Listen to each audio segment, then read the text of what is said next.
Assalamualaikum warahmatullahi wabarakatuh. Kembali lagi bersama saya di channel Danger Zone. Jadi di segmen Kismis Kisah Misteri kali ini saya menceritakan tentang misteri kontrakan tua. Oke, sebelum masuk ke ceritanya, alangkah baiknya kalian dukung channel kami dengan cara subscribe, like, komen, and share ke teman-teman kalian semua. Agar kami lebih semangat lagi untuk membuat video-video yang lebih menarik lagi. Baik, tanpa banyak basa-basi kita gas ke ceritanya.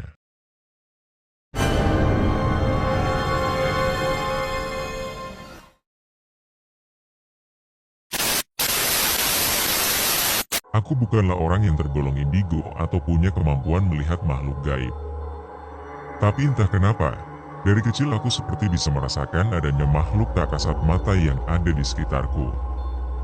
Berikut aku ceritakan sepenggal kisahku.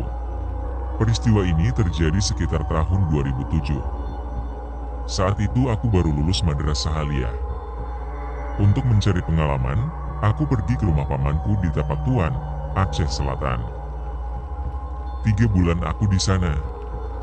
Kemudian pamanku berencana pindah kontrakan untuk mencari suasana baru. Tak lama berselang, akhirnya kami pun pindah. Rumah yang sekarang kami tempati ini tergolong sangat tua. Terdiri dari 2 lantai, dan di setiap lantainya hanya ada 1 kamar yang ukurannya menurutku terlalu besar, sekitar 6x6 meter. Sudah puluhan keluarga mungkin pernah ngontrak di rumah itu sebelum kami. Hari pertama, kami melakukan bersih-bersih sebelum pindah. Sebenarnya aku sudah bisa merasakan ada hawa yang lain di rumah itu. Tapi aku enggan mengatakannya pada pamanku. Malamnya, karena kelelahan aku pun tertidur pulas di kamar atas bersama seorang sepupuku yang cewek, bernama Zahra. Usianya hanya terpaut 2 tahun di bawahku.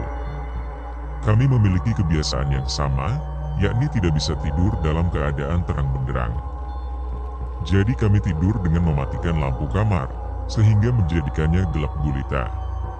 Gangguan dari makhluk itu langsung aku rasakan. Di antara sadar dan tidak, aku melihat sesosok tinggi besar yang tengah berdiri di sudut tangga, karena kebetulan pintu kamar belum tertutup.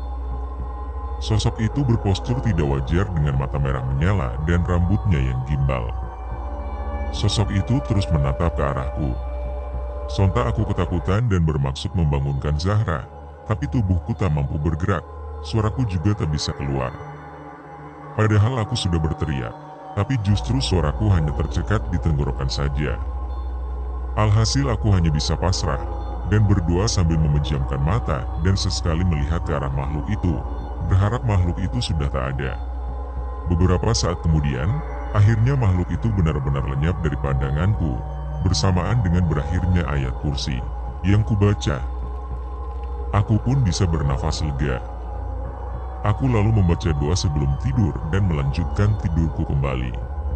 Siangnya, aku melanjutkan rutinitasku seperti biasa dan menganggap itu hanya bentuk perkenalan dari makhluk yang lebih dahulu menempati rumah ini sebelum kami.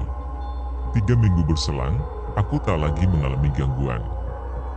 Sampai pada suatu hari, kebetulan hari itu kami berwisata ke air terjun, dan sampai di rumah saat menjelang maghrib. Kami pun mandi secara bergantian. Aku mendapat giliran terakhir karena kebetulan hari itu mengalami masa menstruasi.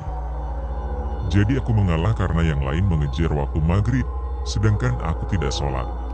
Aku pun mempercepat mandiku, karena memang aku tak pernah mandi saat maghrib, apalagi dalam keadaan kotor seperti itu, di mana saat-saat seperti itu rentan dengan gangguan makhluk gaib. Saat aku hendak memakai handuk, samar-samar aku mendengar seseorang memanggil namaku. Awalnya lirih dan kupikir itu suara sepupuku yang cewek. Tapi ketiga kalinya benar-benar jelas bahwa itu bukan suara sepupuku. Karena penasaran, aku pun menyahuti panggilan itu. "Siapa ya?" Teriakku. "Ini aku, Kak, Irma," sahutnya. "Ada apa?" Tanyaku lagi. Tapi sudah tak ada sahutan lagi. Aku pun bergegas mengenakan handuk dan keluar sambil berpikir, siapakah Irma itu? Apa temannya Zahra? Sesampainya di kamar, aku pun bertanya pada Zahra yang baru selesai sholat, apakah ada temannya atau saudara yang bernama Irma yang datang? Dia pun heran dan menjawab tidak ada. Aku lalu menceritakan peristiwa di kamar mandi tadi. Malah dia yang ketakutan. Kalau logikanya ya, ini maghrib, gak mungkin ada orang yang berkunjung, karena kurang sopan berkunjung ke rumah orang waktu maghrib. Terus kakak lihat dia tulisan itu, tunjuk Zahra ke arah roster pelajaran yang ditempel di sudut langit-langit, tapi sudah kelihatan sangat usang. Aku pun heran, ada apa sama roster itu? Aku mencoba melihat tulisan di bawahnya, di luar tabel roster. Aku pun melihat ke sudut roster tersebut. Dan ternyata di sana tertulis Irma Zulistikawati, dan tepat di atas tabel tertulis roster pelajaran kelas 3 IPA tahun 1996-97. Apa? Aku terhenyak. Spontan Zahra merapat ke arahku sambil merangkul lenganku erat-erat. Tapi aku segera mengusai keadaan. Kamu ini kayak orang tak punya iman saja. Habis sholat toh, masa takut sama yang begituan? Takut tuh sama Tuhan, bukan sama hantu. Ucapku sambil tersenyum berusaha mencairkan suasana, walaupun sebenarnya bulu kuduku juga merinding. Keesokan harinya aku berusaha mencari tahu kepada tetangga tentang seorang anak yang bernama Irma itu. Mereka bercerita bahwa Irma itu adalah gadis remaja yang meninggal karena tercebur ke dalam sumur yang ada di dalam kamar mandi rumah kontrakan itu. Mereka malah heran, kenapa aku bisa tahu Irma? Aku hanya menjawab karena membaca tabel roster di kamar atas. 2 hari berselang. Waktu menunjukkan pukul 16.30. Saat itu aku baru bangun dari tidur siang karena kebetulan hari itu hari libur, jadi aku sedikit santai. Aku berniat mengambil minuman ke dapur. Saat aku sedang menenggak minuman di depan meja dispenser, tiba-tiba aku melihat ada seorang anak kecil berusia sekitar 4 tahunan berlari dari arah pintu belakang rumah yang memang sedang terbuka. Anak itu berlari sambil mendorongku dari belakang, hingga aku tersedak.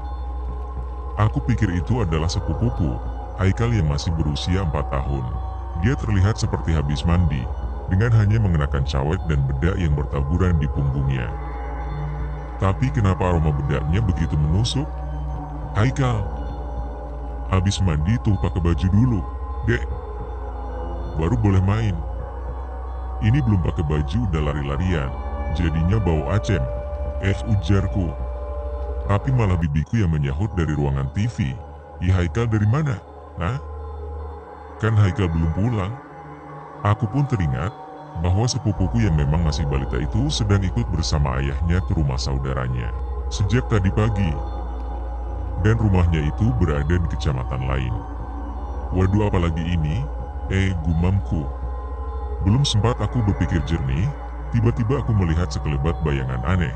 Seperti sosok perempuan mengenakan baju seperti daster dengan rambut tergerai sampai kaki. Bayangan itu seperti melayang dengan ringannya, namun kemudian melesat dengan cepat ke arah ruang tamu. Melihat itu aku langsung istighfar berkali-kali. Entah kenapa perasaanku mulai tak enak. Puncaknya terjadi pada malam itu juga. Saat aku mulai terlelap, tiba-tiba aku terjaga karena melihat Haikal yang berlari-lari sambil tertawa di dalam kamarku. Dan saat aku membuka mata, tak ada siapapun di sana. Sengaja aku tak ceritakan ini pada sepupuku, Zahra yang tidur sekamar denganku, karena aku yakin dia pasti ketakutan. Akhirnya aku pun mencoba tidur kembali, walaupun sedikit sulit, akhirnya aku terlelap. Namun ketenanganku terus kembali. Aku tidur dalam posisi telentang, dan tiba-tiba saja merasakan dadaku serasa ditindih sesuatu, sesak bukan kepalang. Dan tak lama berselang, aku merasakan tubuhku diseret ke bawah. Aku berusaha meronta dan berteriak, hingga kurasakan tubuhku terjatuh, kemudian tubuhku diseret lagi ke arah kursi kayu tua yang di atasnya kami letakkan kipas angin. Jelas telingaku mendengar suara kipas angin itu menderu seperti helikopter. Aku berupaya melihat makhluk apa yang memperdayaku saat itu, tapi tetap tak kelihatan. Malah yang kurasa leherku dibelit kabel kipas angin yang tiba-tiba mati. Aku merasa makhluk itu makin keterlaluan, aku pun mulai membaca ayat kursi, hingga tak lama kemudian aku mencium bau gosong dan tubuhku terasa ringan. Aku langsung tertidur di bawah kursi tua itu, dengan kondisi leher yang terlilit kabel kipas angin. Pagi-pagi sekali aku merasakan pipiku ditepuk-tepuk. Begitu ku buka mata, ternyata itu bibiku. Tiba-tiba aku sudah ada di tempat tidur lagi dan langsung istighfar. Bibiku berkata bahwa ia yang mengangkatku dari bawah kursi dan melepaskan lilitan kabel di leherku. Katanya aku pingsan. Bibiku pun bertanya kenapa aku bisa dalam posisi seperti itu. Aku pun menceritakan kejadiannya, dan dia pun menambahkan bahwa tadi malam tiba-tiba saja Zahra lari dari kamar dan berkata bahwa saat ia memelukku sambil tiduran, bukan aku yang dipeluk, melainkan pocongan yang amat besar. Maka dari itu dia langsung lari dari kamar dan memilih tidur dengan orang tuanya. Siangnya kami mendatangkan seorang ustadz ke rumah, dengan tujuan membersihkan rumah itu agar kejadian yang nyaris membunuhku semalam tidak terjadi lagi. Kami mengadakan pengajian, dan mengundang para tetangga di pengajian itu. Dari mereka juga kami mendengar bahwa di kamar tempat aku dan Zahra tidur itu pernah ada seorang wanita yang meninggal karena melahirkan. Dan katanya lagi, arwah wanita itu sempat meneror kampung tersebut selama 40 hari, tapi sekarang sudah tidak lagi. Pak Ustadz menyarankan pada kami bahwa kami harus sering membacakan surat Yasin di rumah itu. Aku juga dianjurkan untuk tidak mematikan lampu saat tidur. Semenjak kami sering membacakan surat Yasin sehabis sholat, aku tak pernah lagi mendapat gangguan dari makhluk halus di rumah itu.